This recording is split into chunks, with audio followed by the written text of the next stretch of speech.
Welcome. Check out the safety tips and be sure to subscribe to the channel right here. Thanks for watching. February 6th, 2024. Waskom, Texas, a small town pressed against the Louisiana border, sitting on top of the Haynesville Shale, the kind of place most people driving through on Interstate 20 would never think twice about. Pedro Julian Garcia, 26 years old, father of 2 young daughters, gets a routine instruction from his supervisor that night at the oilfield waste facility where he works. There's a leaking pump, go take a look. His supervisor later told investigators he told Garcia to wait so they could fix it together. Garcia didn't wait. He walked over to that pump alone, picked up a wrench, and started working on a piece of equipment that nobody had shut down, isolated, or verified safe. Within minutes, the valve he was loosening tore off the pump under full pressure and slammed into his chest like a fired round. By the time emergency responders reached the facility, there was nothing left for them to do. Garcia did not die in a blowout. He did not die in a fire, and he did not die from a toxic gas release. The 2 hazard categories this series has already spent full episodes dissecting. He died because a machine that looked completely dead on the outside was still completely alive on the inside.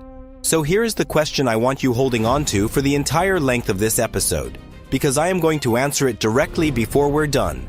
How does a piece of equipment that has been switched off, unplugged, shut down, or simply left alone still hold enough hidden stored energy inside it to kill a grown man in under a second? And why does the regulation written specifically to stop exactly that from happening keep sitting year after year? Inside OSHA's own list of the 10 most violated standards in the country, while almost nobody outside this industry has ever heard its number? My name is Erick, and this channel exists because of precisely the gap I just described to you.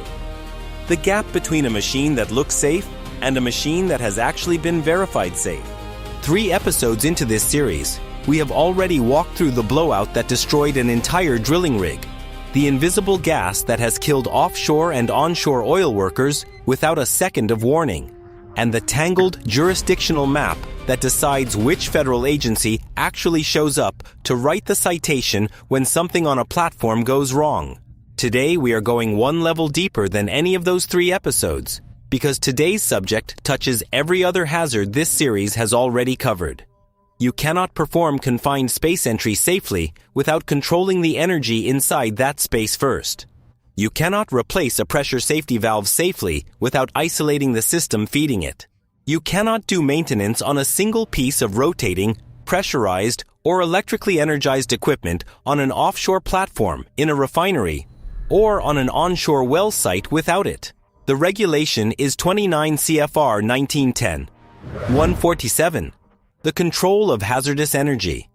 Known across every industrial workplace in this country simply as Lockout, Tagout, or by its working acronym, LOTO. OSHA finalized this standard in 1989, and by the agency's own published estimate, it prevents somewhere in the neighborhood of 120 deaths and 50,000 injuries every single year in the United States. And despite that number, despite nearly 4 decades on the books, despite being one of the most thoroughly documented standards in the entire OSHA library, Lockout and Tagout still ranked 5th on OSHA's nationwide list of the 10 most frequently cited standards in a recent fiscal year, generating 2,443 citations on its own.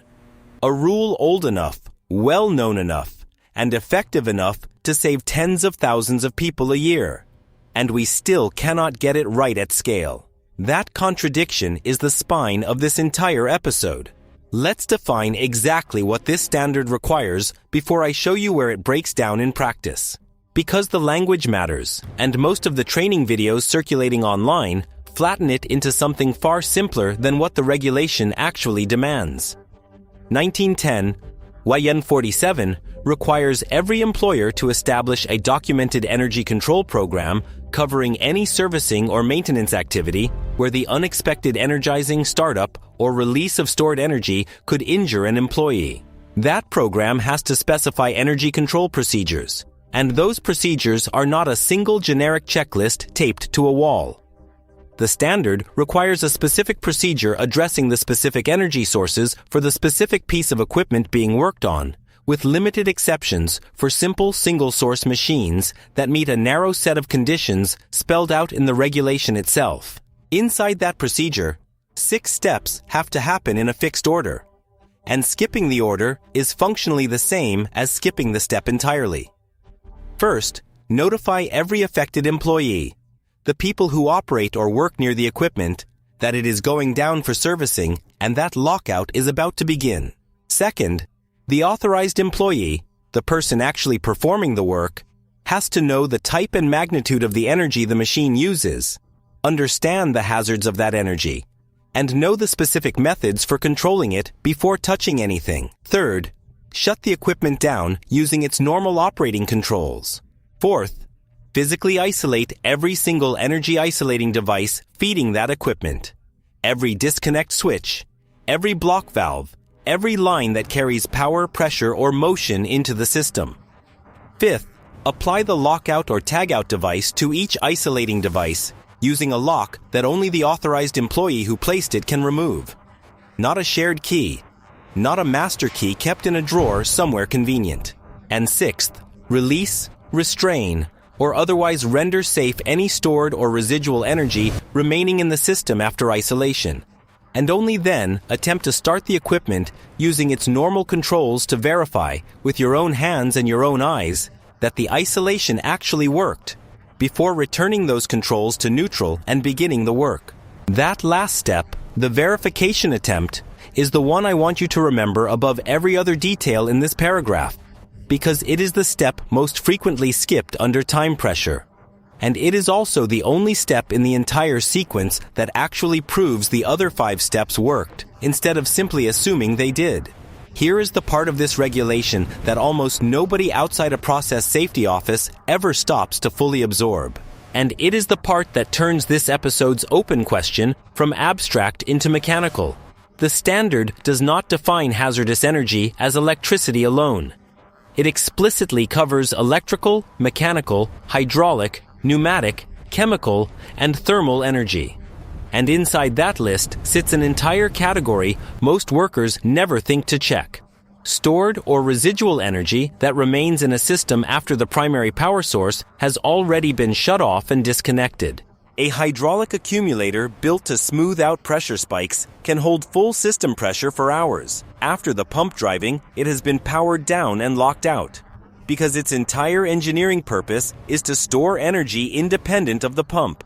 A capacitor bank in an electrical control cabinet can hold a lethal charge minutes or even hours after the breaker feeding it has been opened, because that is exactly what a capacitor is designed to do.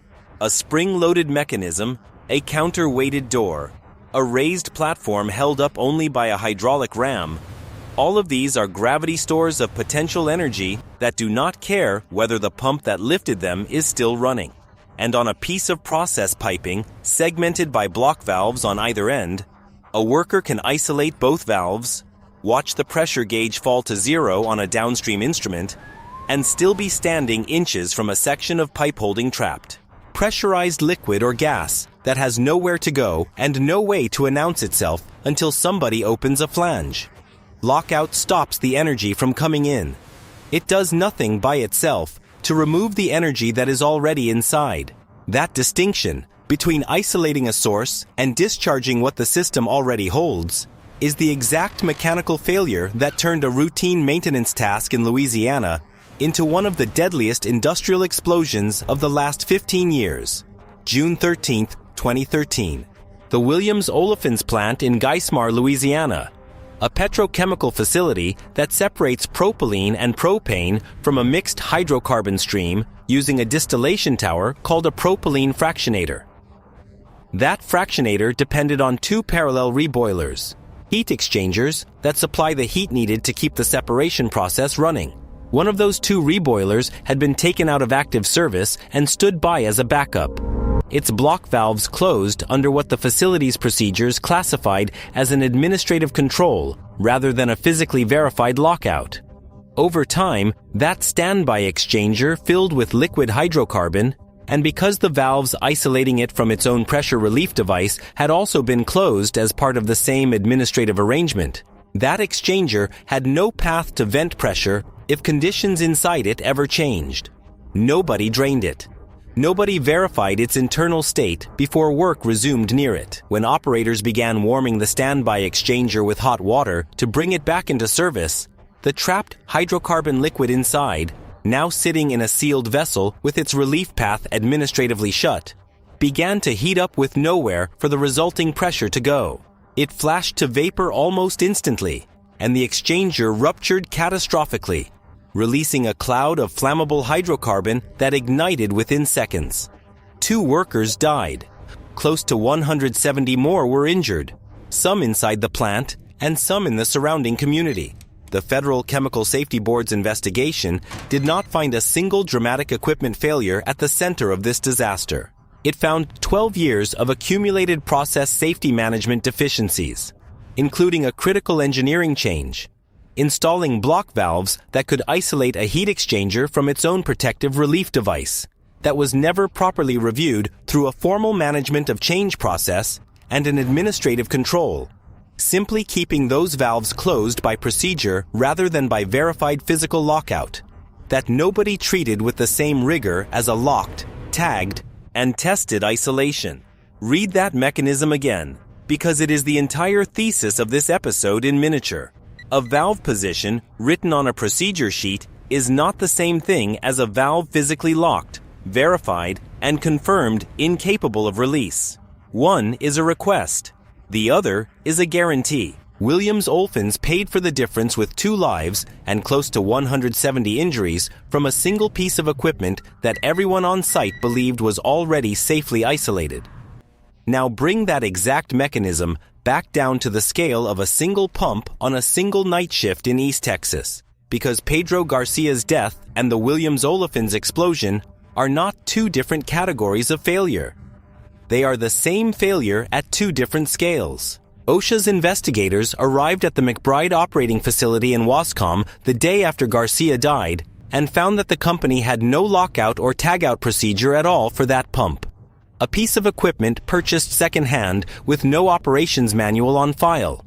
Garcia did not bleed off the pressure trapped inside the system before he started loosening the valve, and because nobody had ever documented or trained him on a procedure that would have required exactly that step, there was no institutional barrier standing between him and a valve that functioned, in that instant, exactly like a sealed container under pressure with nowhere to release except outward. Investigators also found fire extinguishers that had not been serviced, electrical cords and hoses left as tripping hazards, and a complete absence of OSHA injury and illness logs for the 2 years leading up to the fatality. The company's own operations manager, deposed in an unrelated lawsuit months before Garcia's death, told an attorney under oath that employees received only on-the-job training, that the facility had no designated safety coordinator, and that she herself had no prior oil field experience when she was put in charge of the site, having previously worked as a bartender. McBride ultimately paid just over $32,000 across a dozen cited violations, and separately settled a wrongful death lawsuit with Garcia's family. Hold that $32,000 figure next to the 2 deaths and roughly 170 injuries at Williams Olefins, and you start to see the same disproportion this series keeps surfacing episode after episode. The regulatory penalty almost never approaches the true cost of the failure it is meant to deter, which is exactly why the procedure itself, not the fine waiting behind it, has to be the actual line of defense. This pattern is not a handful of isolated, unlucky incidents. The National Institute for Occupational Safety and Health has spent decades investigating industrial fatalities through its Fatality Assessment and Control Evaluation Program, commonly called FACE, and one of its cumulative reviews examined 185 deaths tied directly to installation, maintenance, service, or repair work performed on or near machines, equipment, processes, or systems. Across those 185 cases, a failure to completely de-energize, block, or otherwise dissipate the hazardous energy involved was identified as a contributing factor in 142 of them, 77%. Read individual face case files and a grim consistency emerges underneath the specific industries and specific machines involved. A 36-year-old paper factory worker was fatally crushed when he was caught by the ram of a 2-stage horizontal baling machine that had not been locked out for the task he was performing. A 52-year-old millwright was fatally pinned between the feed rolls of a wood debarker while welding additional metal teeth onto those rolls. Work performed while the machine remained capable of unexpected motion. Different industries, different machines, different decades. The identical underlying failure, a piece of equipment that someone believed, often correctly believed under normal operating circumstances, was not going to move until the one moment it did. Crush injuries specifically, the category this episode's title points directly at, share a brutal mechanical signature across nearly every one of these case files. They almost never happen because a machine activates from a fully powered, fully visible state. They happen because residual motion, a flywheel still spinning down, a hydraulic ram still holding a partial charge, a conveyor belt drifting under its own stored momentum, continues for seconds or minutes after the obvious power source has already been cut. And a worker who has only verified that the switch is off, rather than verifying that all motion and all energy have fully stopped, places a hand, an arm, or a body into a space that the machine has not actually finished occupying yet. That gap between switching something off and verifying it is actually, completely, measurably safe, is precisely why the sixth step of the lockout sequence, the verification attempt using the machine's own start controls, exists in the regulation at all. And it is precisely the step OSHA's own enforcement guidance singles out as the one inspectors find skipped or falsified most consistently across cited facilities. A tag hung on a breaker tells you what someone intended to do. A locked-out disconnect tells you a physical barrier exists. Neither one, by itself, tells you the stored energy inside the system has actually bled down to zero. Only the verification attempt, physically trying the controls and watching nothing happen, closes that gap. And it is the one step that cannot be falsified on paper after the fact, which is exactly why it is the step that gets quietly skipped when a crew is behind schedule and confident they already know the answer.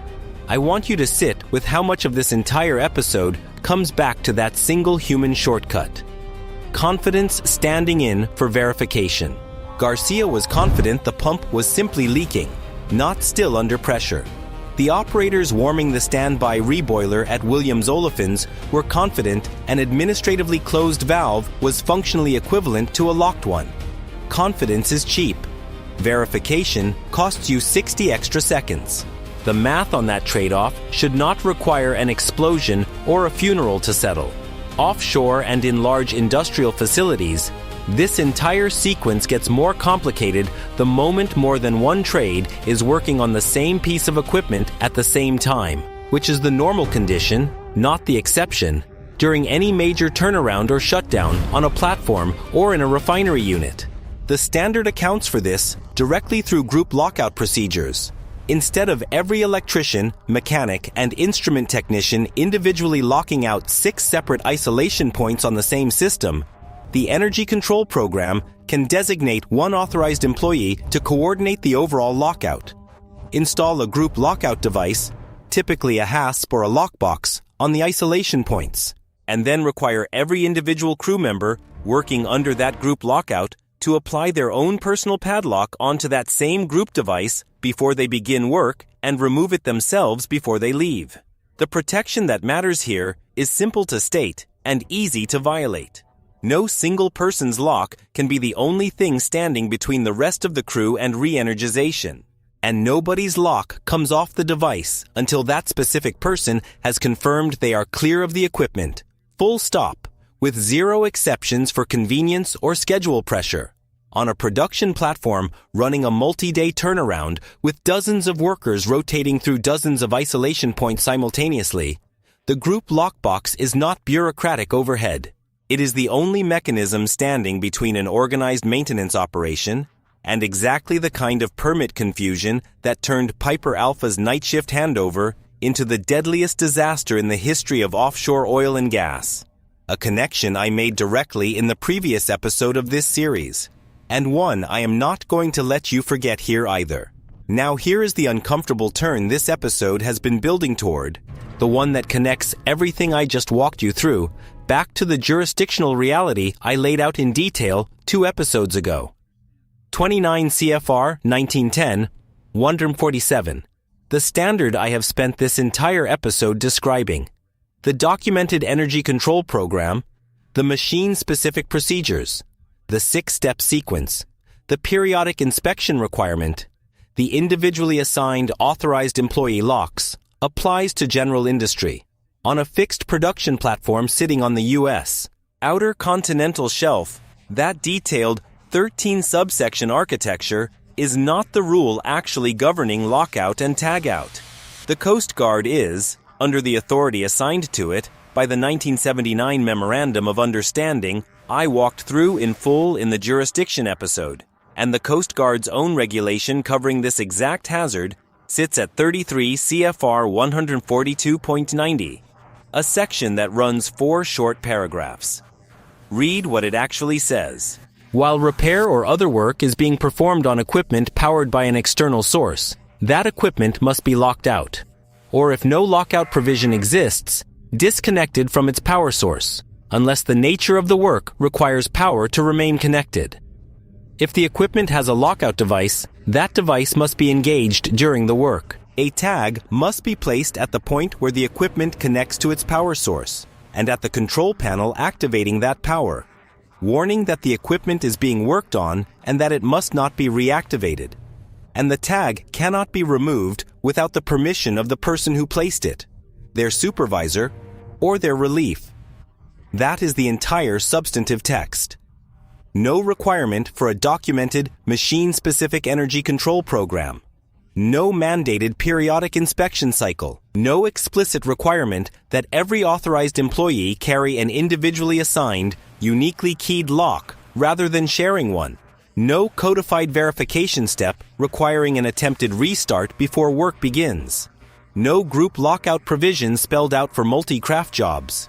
Everything I described to you in the first half of this episode, every safeguard built specifically to close the exact gap that killed 2 men at Williams Olefins and 1 man in Waskom, sits inside a general industry standard that, on a fixed offshore platform, is not the regulation with direct legal teeth. I want to be precise about what this finding does and does not mean, because the easy, lazy conclusion is the wrong one. It does not mean offshore platforms operate lawlessly, and it does not mean operators are free to skip energy control entirely. Most major operators voluntarily build their offshore lockout programs directly on top of 1910.1 REN47's full architecture anyway, layering it underneath BSE's Safety and Environmental Management Systems rule and industry-recommended practices published by the American Petroleum Institute, because the engineering logic those documents encode is sound, regardless of which agency's name sits on the enforcement letterhead. The exact same pattern I described when I walked you through how BSEE absorbed OSHA's process safety framework wholesale after Deepwater Horizon. What this finding does mean is that the floor, the minimum legally mandated requirement if an operator chose to do the bare minimum and nothing more, is dramatically thinner offshore on a fixed platform than it is in a refinery or a manufacturing plant onshore. And that thinner floor matters enormously the moment you remember who is actually doing the locking and tagging on any given platform. Not corporate safety officers reading regulatory text in an office, but contract crews, often from multiple companies, often unfamiliar with each other's specific equipment, often working night shifts under the exact kind of schedule pressure that turned an administratively closed valve in Geismar into a fatal explosion. A 4-paragraph regulation depends entirely on every single person executing it perfectly, every single time, because it leaves almost no structural redundancy if any one person doesn't. A 13-element program built the way 1910-147 actually requires it onshore, is designed specifically to catch the moment a single person fails to execute perfectly, through training requirements, periodic inspection, individually assigned locks, and a documented verification step that cannot simply be assumed. The Bureau of Safety and Environmental Enforcement's own Safety Alert program has flagged a version of exactly this gap in recent years, finding during inspections that while multiple offshore operators maintained internal policies requiring tags on bypassed or temporarily out-of-service safety devices, those tags and the documentation behind them were not being consistently applied or maintained across facilities, which is precisely the kind of quiet, paperwork-level failure that turned a single missing permit into 167 deaths on Piper Alpha. Training is the piece of this standard that decides whether any of the engineering I just described actually survives contact with a real shift, and it is worth slowing down on because it is also the piece OSHA's own enforcement directive spends the most pages walking inspectors through. The regulation does not treat training as a one-time event you complete during orientation and never revisit. Retraining is mandatory whenever a job assignment changes, whenever a piece of machinery, equipment, or process changes in a way that introduces a new hazard, whenever a new energy control procedure is adopted, and, critically, whenever a periodic inspection conducted at least annually under the standard reveals that an authorized employee's knowledge or use of the procedure has deviated from what it should be. That last trigger is the one most facilities quietly let slip, because it requires someone to actually conduct that annual inspection, actually interview the authorized employees who use each procedure, actually compare what they describe doing against what the written procedure says they should be doing, and actually document discrepancies rather than signing a form that confirms nothing was checked at all. OSHA's own enforcement directive on this standard, published to guide inspectors auditing energy control programs, spends extensive detail on exactly this distinction, because the agency has seen, repeatedly, employers who can produce a binder full of signed annual inspection certificates that were filled out in a single afternoon rather than genuinely walked through machine by machine, shift by shift, across the year they supposedly cover. A training program and an inspection program that exist only on paper protect nobody, and they are indistinguishable, from the outside, from a program that actually works, right up until the moment an authorized employee who was never genuinely retrained reaches into a machine they believe they understand. There is one more layer to this regulation that matters specifically because of how fast offshore and refinery automation is changing, and it comes from the most recent update to the consensus standard that sits alongside 1910.147 in this space, ANC and ASSP's Z2444.1, revised in 2024. Earlier versions of that standard, going back to 2003, treated lockout and tagout as the default method of energy control, with alternative methods, engineering controls like interlocks, light curtains, presence-sensing devices, or software-based safety systems permitted only under narrower circumstances. The 2024 revision elevated those alternative methods to co-equal status alongside physical lockout and tagout, formally recognizing that a properly engineered, properly validated automated safety system can, in the right application, provide protection equivalent to a padlock and a hasp. I want you to hear the opportunity in that update and the risk sitting right next to it in the same sentence. The opportunity is real. A modern software-monitored interlock system on an unmanned or lightly manned platform can detect an unsafe energy state and prevent reactivation faster and more consistently than a human remembering to physically apply 6 separate locks under time pressure. The risk is that alternative method can quietly become corporate shorthand for we didn't physically isolate it, but the software should catch it, without anyone actually validating that the software-based protection meets the same rigorous performance criteria the standard demands before it can legitimately stand in lockout's place. An interlock that has never been function tested under real fault conditions is not an alternative method. It is an assumption wearing the vocabulary of an engineering control. and assumptions wearing borrowed vocabulary are exactly what killed 2 men in Geismar in 2013. So let's close the loop I opened this episode with, because I told you I would answer it directly, and I am not going to make you wait any longer for it. How does a machine that has been switched off, unplugged, or shut down still hold enough hidden energy inside it to kill a grown man in under a second? Because shutting off the source of energy and removing the energy already stored inside the system are 2 completely different physical events, and the entire engineering purpose of a properly executed lockout and tagout procedure is to force a worker to address both of them in the correct order, every single time, with no exceptions carved out for confidence, experience, or schedule pressure. Pedro Garcia's pump was switched off in the sense that mattered to nobody. The pressure trapped inside it had nowhere to go until a wrench gave it somewhere to go. The standby reboiler at Williams Olefins was isolated in the sense that mattered only on paper. The hydrocarbon trapped inside it had nowhere to vent until hot water gave it the energy to expand. And the regulation written specifically to force that second, harder verification, the one closing the gap between looks safe and is safe, still sits inside OSHA's own most-cited list, year after year, not because the rule is unclear, but because the 60 extra seconds it asks for keep losing to the schedule, right up until the day they don't, and somebody's family finds out which side of that bet they were on. So here are the 5 things I want you carrying off whatever deck, rig floor, or maintenance bay you're standing on right now. First, a switch in the off position is a claim, not a fact, until you have verified the stored energy inside that system is actually gone. Second, an administratively closed valve and a physically locked, tagged, and tested isolation point are not the same protection, and treating them as interchangeable is exactly what destroyed a reboiler in Geismar.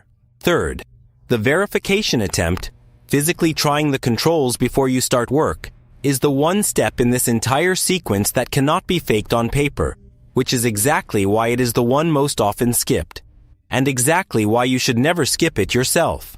Fourth, if you are working under a group lockout, your personal lock on that device is the only guarantee anyone has that you are accounted for, and removing it before you are fully clear is not a shortcut. It is a different person's death waiting to happen. And fifth, whichever regulation's name happens to be printed on your training certificate, 4 paragraphs offshore or 13 elements onshore, the actual protection in front of you was always going to depend on the 2 or 3 people standing at that equipment when nobody else was watching. If this episode connected something for you, go back and watch the jurisdiction breakdown 2 episodes ago, because the same agency authority map that put lockout and tagout under the Coast Guard's thinner standard offshore is the exact map deciding who answers for the next failure like the ones I just walked you through.